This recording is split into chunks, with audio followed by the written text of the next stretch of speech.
नमस्कार दोस्तों, मैं हूं सौरभ शर्मा और आप देख रहे हैं हमारा चैनल ज्ञान विद शर्मा जी। देखिए, वीडियो स्टार्ट करने से पहले एक बात बता देता हूं। इस वीडियो को अगर पूरा नहीं देखोगे तो लास्ट में ये कहोगे कि सर इसकी इतनी कट ऑफ चली जाएगी, इसकी इतनी, आप तो ये बता रहे हो वो बता रहे हो। पूरा डाटा लेकर आया हूँ। अगर आप इस वीडियो को पूरा देख लोगे, पूरी अगर एक भी मिनट स्किप नहीं करोगे तो आप समझ जाओगे कि डाटा बिल्कुल सही है और इतनी ही कट ऑफ जाएगी। कितनी कट ऑफ जाएगी, क्या हमारे पास डाटा है, सब कुछ इस वीडियो के अंदर शेयर करूंगा। वीडियो थोड़ी लंबी हो सकती है, लेकिन आपको जो बिल्कुल सही बात है वो मैं इस वीडियो में बताऊंगा। तो वीडियो को करते हैं शुरू। देखिए, सबसे पहले तो मैं आपको एक बार वैकेंसी दिखा देता हूँ, आप सभी को पता भी होगा कि फार्मासिस्ट पोस्ट के लिए थी हमारे पास। जनरल की थी 96 वैकेंसी, ओबीसी की 96 थी। इसके बाद एससी की बात करें तो एससी की यहाँ पर 21 थी, एसटी की 40 और ईडब्ल्यूएस की 65। लगभग टोटल 318 पोस्ट थी डीएसएसपी फार्मासिस्ट में, जिसका एडवर्टाइजमेंट नंबर 01/2024। अब इसके बारे में पूरा डिटेल से बात करेंगे। तो देखिए देखिए सबसे पहले एक बात बता देता हूँ आपको कि डीएसएसबी के अंदर जो वैकेंसी निकली थी ना, इसमें पोस्ट अच्छी थी। किस बेस पे कट ऑफ बनाई है वो मैं आपको बताता हूँ। किस से कट ऑफ ज़्यादा जाने के चांस है और किस फैक्टर से कट ऑफ कम जाने के चांस है, और लास्ट में एक बार डिस्कस करके हम बताएंगे कि कितनी हमारी जो कट ऑफ जा सके। और पहले ही बता देता हूँ, ये cut off final cut off मैं नहीं बता रहा हूँ, ये ई डोजियर के लिए, क्योंकि वो भी बताऊंगा कि मैंने क्यों नहीं बनाई फाइनल कट ऑफ, वो भी देखिए थोड़ा अंदाजा दे दूंगा मैं। क्योंकि देखिए इस पे इतना ज़्यादा टाइम लगा और बहुत ज़्यादा मतलब एनालिसिस करने के बाद इस कट ऑफ पे मैं पहुंचा हूँ। तो देखिए, सबसे पहले बात करते हैं हमने किस बेस पे कट ऑफ बनाई है। देखिए, सबसे पहले बात करते हैं ईएसआईसी का पेपर। ईएसआईसी का पेपर तो आप सभी ने लोगों ने दिया ही होगा, जिसमें नॉन फार्मा तो उस लेवल की थी कि कोई बच्चा जो नॉर्मल बच्चा है उसको तो अगर 5-7 क्वेश्चन भी निकल जाए तो बहुत बड़ी बात थी। उसका जो हम मॉडरेट मैंने क्यों लिखा है, क्योंकि फार्मेसी उसकी आसान आई थी और नॉन फार्मेसी काफ़ी हार्ड आई थी। अब देखिए, एक तरीके से कह सकते हैं कोई चीज़ आसान और कोई चीज़ हार्ड, लेकिन फिर भी उसमें फार्मेसी की 100 नंबर की थी तो, और जो नॉन फार्मेसी 50, तो मतलब कुछ हम कह सकते हैं कि 66%, 6.6% फार्मेसी थी जो कि आसान थी, और कुछ 33% जो नॉन फार्मेसी थी वो हार्ड थी। इसके बावजूद लोगों की जो नॉन फार्मेसी वो क्लियर नहीं हो पा रही थी, क्योंकि देखिए एक तो मतलब हार्ड होता है, एक होता है बहुत ज़्यादा हार्ड। तो बहुत ज़्यादा हार्ड में थी ईएसआईसी का जो पेपर हुआ था, ईएसआईसी का, उसके अंदर। तो उसके अंदर भी देखिए ये था कि मतलब ये नहीं था कि कट ऑफ बिल्कुल ही नीचे चली गई, जीरो मतलब sorry 50 number, 60 number, 70 number. Qualification का तो था जनरल के लिए 45%, लेकिन फिर भी मैं आपको बता देता हूँ कि कट ऑफ ये नहीं थी कि बस जस्ट आपने अगर क्वालिफाई कर लिया तो आपका सिलेक्शन हो गया। बच्चों के मैंने ऐसे भी देखे जो ईडब्ल्यूएस में थे, उनके 85-84 नंबर आए थे जब उनका ईडब्ल्यूएस में हो रहा था सिलेक्शन। तो मतलब उस हिसाब से हम कह सकते हैं कि फार्मेसी काफ़ी आसान आ गई थी एसआईसी में, तो ये कट ऑफ हुई थी। एम्स की बात करें, एम्स मैंने इजी टू मॉडरेट क्यों लिखा है, वो इसलिए लिखा है क्योंकि एम्स के अंदर अगर हम बात करें, दो सेक्शन जो थर्ड और फोर्थ सेक्शन थे जो बच्चे हार्ड बता रहे थे वो थोड़े से हार्ड थे, लेकिन उसके बाद जो 3 सेक्शन थे वो इजी थे। तो 3 सेक्शन मतलब ज़्यादा, जो हम कह सकते हैं कि ज़्यादा पार्ट था वो इजी था, और उसके बाद मॉडरेट। तो उसमें भी देखिए एम्स में कट ऑफ क्या गई थी। एम्स की हम बात करें तो जनरल की कट ऑफ लगभग आप मान के चलिए, जो एम्स का हमने बना रखा है उसमें मैं आपको एक बार बता देता हूँ। एम्स की कट ऑफ वही गई थी 65% के आसपास, मतलब 60 से 65% आप लगा लीजिए। और ये देखिए, आप इजी टू मतलब मॉडरेट पेपर आप मान लो, इजी मान लो, जो कुछ भी मान लो, मतलब ठीक ठाक पेपर था, उसमें जब कट ऑफ गई है 65% के आसपास। अब वो क्यों गई है, क्योंकि जो डीएसएसबी के अंदर वैकेंसी ज़्यादा 318, और एम्स के अंदर 150 से थोड़ी सी ज़्यादा थी, 162 के आसपास थी, 170 एग्जैक्ट फिगर याद नहीं है बट इतना ही था। तो देखिए, एक तो ये फैक्टर कि डीएसएसबी के अंदर वैकेंसी ज़्यादा है। दूसरा, और मैं बताऊंगा कि जो बच्चों की नॉन फार्मेसी अच्छी नहीं थी वो क्या सोच रहे थे कि हम नॉन फार्मेसी कैसे करेंगे एम्स में, लेकिन जो एम्स का लेवल आया था नॉन फार्मेसी का बिल्कुल आसान आया था। मतलब एक तरीके से हम कह सकते हैं कि एक एवरेज बच्चा या उससे कमजोर भी वो भी आराम से काफ़ी क्वेश्चन कर सकता था। तो उस नॉन फार्मेसी को हम नॉन फार्मेसी नहीं मान रहे, वो तो बिल्कुल फार्मेसी से भी आसान लग रही थी, क्योंकि मतलब काफ़ी नॉर्मल क्वेश्चन पूछ रहे थे। हालांकि 2-4 क्वेश्चन तो देखिए हार्ड आते ही हैं, लेकिन ओवरऑल नॉर्मल थे। तो उस नॉन फार्मेसी को तो आप हटा के चलिए। जब एम्स में ठीक ठाक पेपर आने के बाद कट ऑफ 65% गई और वैकेंसी कम थी, लेकिन डीएसएसबी में क्या है, डीएसएसबी में पेपर थोड़ा सा इजी आ गया था, थोड़ा सा नहीं, फार्मेसी पार्ट तो काफ़ी इजी आ गया था, और जो नॉन फार्मेसी वो ठीक ठाक आया था। तो उसके बारे में देखिए बाद में बात करेंगे, पहले बार मैं इनकी कट ऑफ बता देता हूँ। तो एम्स में ऐसा था 3 सेक्शन आसान और 2 सेक्शन हार्ड आए, तब कट ऑफ गई लगभग 65 के आसपास परसेंट। 65% के आसपास। देखिए परसेंट में बता रहा हूँ, नंबरों में नहीं, नंबर तो आपको पता है, एक क्वेश्चन 4 नंबर का था। इसके बाद आरआरबी में मॉडरेट टू हाई, मतलब आरआरबी का अनएक्सपेक्टेड पेपर आया था, और जैसे ही थोड़ा सा अनएक्सपेक्टेड पेपर आया, बच्चों की हालत भी अनएक्सपेक्टेड ही हो गई, एक तरीके से बुरा हाल हो गया बच्चों का। बच्चों की 50 नंबर लाने मुश्किल हो रहे थे। हालांकि देखिए कुछ बच्चे होते हैं जो बहुत ज़्यादा हाई लेवल की तैयारी करते हैं, उनकी मैं बात नहीं कर रहा, लेकिन अगर देखिए आरआरबी की बात करें तो पेपर का लेवल हाई था, और और नॉन फार्मेसी भी इतनी आसान नहीं थी कि मतलब हाँ देखते ही हो जाए, जैसे एम्स में आई थी। तो उस हिसाब से अगर हम बात करें तो रेलवे के अंदर जो कट ऑफ है वो काफ़ी कम जाएगी। लगभग आप मान के चलिए कि 60% से भी थोड़ा सा कम ही हो सकता है कुछ जोन के अंदर। तो मतलब आप मान के चलिए 60% रेलवे के अंदर, जब पेपर का लेवल था मॉडरेट टू हाई लेवल का। क्यों? क्योंकि वैकेंसी इसमें जोन वाइज बटी हुई होती है, और वैकेंसी भी मतलब ये नहीं थी कि बहुत ज़्यादा वैकेंसी है, 250 वैकेंसी थी पूरे इंडिया के लिए। सीजीएचएस का क्यों बताना जरूरी है? क्योंकि बच्चों के दिमाग में कि नॉन फार्मेसी कोई अच्छी नहीं करता। तो आपको ये बता देता हूँ, सीजीएचएस का जो पेपर होता है वो होता है एसएससी के थ्रू, जो हर साल होता था लेकिन अब की बार नहीं हुआ। उसमें सिर्फ नॉन फार्मेसी आती है, और उसकी कट ऑफ मैं आपको बताऊं, उसकी कट ऑफ रहती है 138 140, जिसमें सिर्फ नॉन फार्मेसी आती है, मतलब 70% तक कट ऑफ होती है। लेकिन बात ये है कि उसके अंदर वैकेंसी तीन चार आती थी, तो मतलब टॉप के ही बच्चे रहते थे उसके अंदर। आप मान लो कि टॉप 10 बच्चे, टॉप 5 बच्चे, जिनके 70% नंबर आते थे। तो मतलब नॉन फार्मेसी में कुछ ही बच्चे, कुछ ही परसेंट बच्चे होते जो नॉन फार्मेसी को अच्छा कर सकते हैं। ज़्यादातर बच्चे सिर्फ फार्मेसी को ही अच्छा कर पाते हैं। अब इसके बाद देखिए, आपकी कट ऑफ के बारे में एक बार हम बात कर लेते हैं। उससे पहले एक बार आपको बता देता हूँ किस किस फैक्टर पे जो कट ऑफ डिपेंड करेगी। देखिए 2018 के अंदर डीएसएसबी की एक वैकेंसी आई थी, जिसके अंदर 251 वैकेंसी थी, आप सभी ने। और देखिए ई डोजियर के लिए बता रहा हूँ मैं, पहले आपको बताया था ई डोजियर के लिए, और जो वैकेंसी की कट ऑफ है ये भी। तो देखिए ई डोजियर के लिए 2018 में डीएसएसबी में एक वैकेंसी आई थी, जिसके जो हम कह सकते हैं 13/8/2018 तक जिसके फॉर्म भरे गए थे, और 1/11/2019 से लेकर 4/11/2019 तक उसका एग्ज़ाम हुआ था। उसमें कितने बच्चे अपीयर थे? 6,350। और जो अपनी अब की बार जो आरटीआई का रिप्लाई आया उसमें कितने हुए? 6,455। लगभग हम मान सकते हैं कि इक्वल ही थे, 150 बच्चों का डिफरेंस है, कोई दिक्कत नहीं है, लगभग हम मान सकते हैं इक्वल है। लेकिन एक बार पिछली बार का अगर आप पेपर देखोगे ना, तो आपकी हालत इतनी टाइट हो जाएगी, क्योंकि फार्मा पार्ट इतना हार्ड बना रखा था डीएसएसबी ने, बहुत ज़्यादा हार्ड। एक तरीके से हम कह सकते हैं कि इस बार जो पेपर था, अगर कोई बच्चा 70 क्वेश्चन ठीक कर रहा है उसमें, तो उस वाले में 50 या 45 क्वेश्चन ठीक नहीं कर पा रहा था, इतना हाई लेवल का पेपर बना रखा था। तो वो कट ऑफ कम जाने का कारण इसलिए था कि पेपर काफ़ी हार्ड था। देखिए अब बात करते हैं कि उस पेपर की, उसमें क्या हुआ था कि यूआर की तो ना के बराबर ही वैकेंसी थी। यूआर के अंदर ओएच की थी सिर्फ 6 वैकेंसी, जिसकी ई डोजियर के लिए कट ऑफ गई थी 72। देखिए इतना हार्ड पेपर आया था और 72 कट ऑफ गई थी। ओबीसी की गई थी 76.52, लेकिन ओबीसी की वैकेंसी ठीक ठाक थी। ओबीसी जो पीएच है उनकी 61, एससी की 81 और एसटी की 61।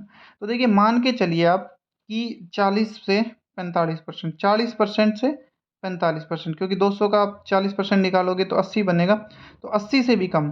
तो मतलब यहाँ पर हम कह सकते हैं 40% से भी कम कट ऑफ गई थी। सिर्फ एक अगर हम एससी की हटा दें, तो एससी की थोड़ी 40 पॉइंट कुछ गई थी। तो आप मान के चलो कि इतना हार्ड पेपर आया था, तो बस सिर्फ क्वालिफाई करना था, उसका ई डोजियर में नाम आ रहा था। इसके बाद डीएसएसबी ने निकाली एक और वैकेंसी, जिसमें वैकेंसी की मात्रा काफ़ी कम थी। वैकेंसी की जो डिटेल है मैं आपको बताता हूँ। उसका एडवर्टाइजमेंट नंबर था 920।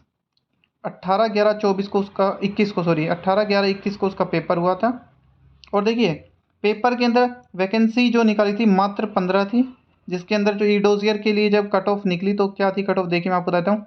ईडब्ल्यूएस के लिए सबसे फ़ायदा था, 82%, 80 सॉरी परसेंट कह रहा हूँ, 82 नंबर कट ऑफ गई थी, मतलब वही 41% कट ऑफ।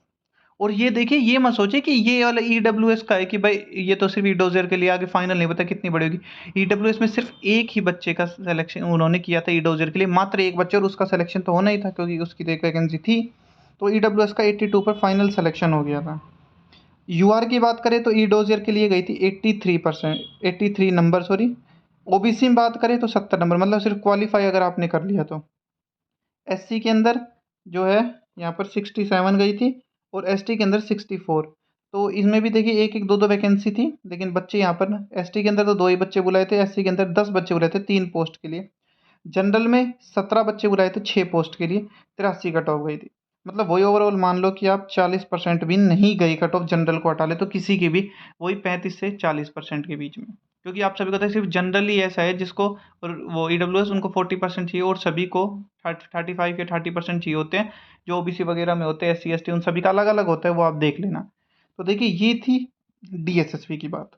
अब मैं आपको बताता हूँ कौन कौन से फैक्टर है जो इस कट ऑफ को हम कह सकते हैं कि ज़्यादा या कम करने में इसकी हेल्प करेंगे।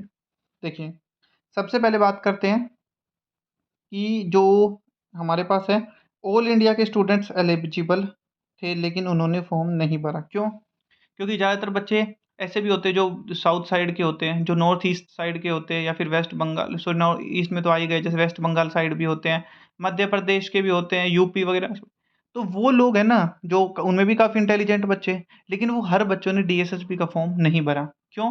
क्योंकि सब सोचे कि सब अपने स्टेट में गवर्नमेंट जॉब करना चाहते हैं। अब देखिए, अगर कल को तमिलनाडु में अगर जॉब निकल जाए, ठीक है, हम कितने भी होशियार हो, आप लोग कितने भी होशियार, लेकिन दिमाग में आपका यही आएगा कि रहने देते इतनी दूर, अगर क्या यहाँ पर आएगी जब कर लेंगे।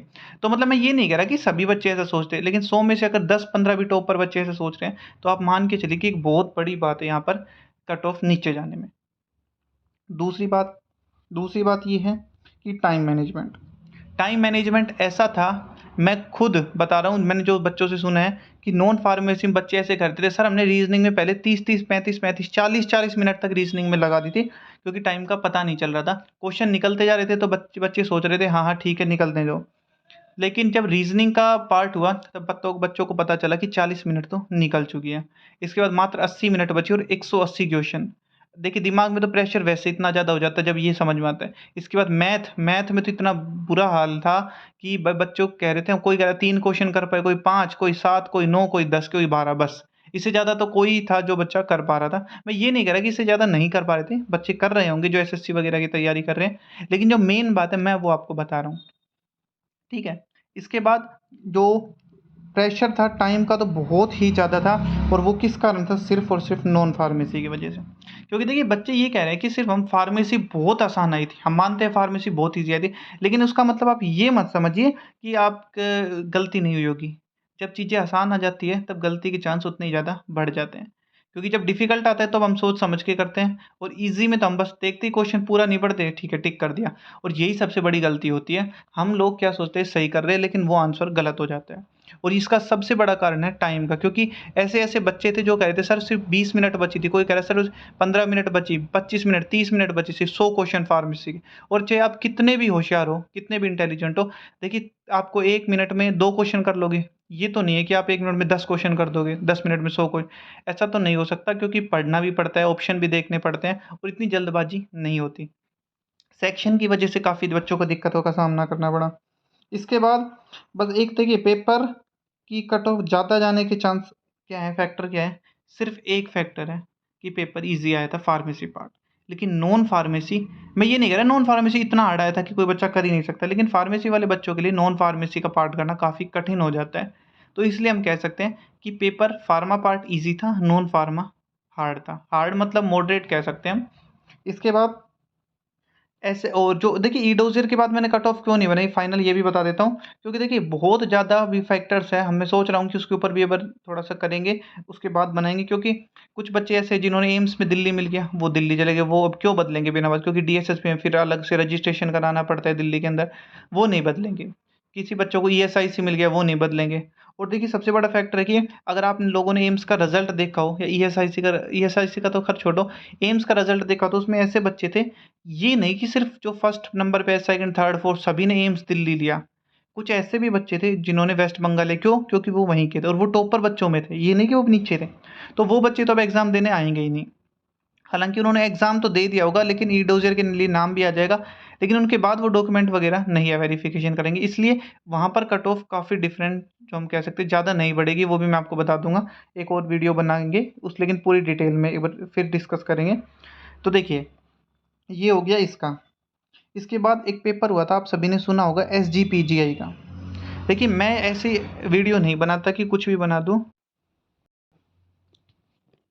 और देखिए मैंने आपसे भी इसलिए ये पूरी वीडियो देखने के लिए कहा था कि तो आप लोगों को भी सेटिस्फेक्शन मिल जाए कि हाँ भाई आपने सब डाटा कलेक्ट किया है और पता चला है।